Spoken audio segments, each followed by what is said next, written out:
എന്താ നീ വിളിച്ചത്? എന്ത്? ഞാനൊന്നും വിളിച്ചില്ല. നീ ഒന്നും വിളിച്ചില്ലേ? നീ ഹിറ്റ്ലർ എന്ന് വിളിച്ചില്ലേ? ഹിറ്റ്ലർ. ഹിറ്റ്ലറോ? അയ്യോ, ഞാനോ? കിണുങ്ങല്ലേ. അയ്യോ ഇല്ല മാധവേട്ടാ, സത്യമായിട്ട് ഞാൻ വിളിച്ചില്ല. ഹിറ്റ്ലർ ഞാൻ കേട്ടിട്ട് പോലുമില്ല. ആരായി ഹിറ്റ്ലർ? നിർത്തറി, ഒറ്റ ബീക്കിയാൻ വെച്ച് വന്നാ.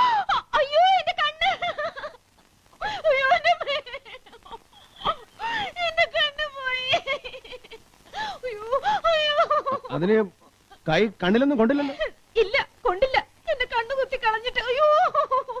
എവിടെ? ഞാൻ നോക്കട്ടെ. നോക്കട്ടെ എന്നല്ല പറഞ്ഞത്. തുള്ളാതെ ഇങ്ങോട്ട് കാണിക്കുന്നേ. നോക്കട്ടെ എന്നല്ല പറഞ്ഞത്. ചാടല്ലേ ഇവിടെ.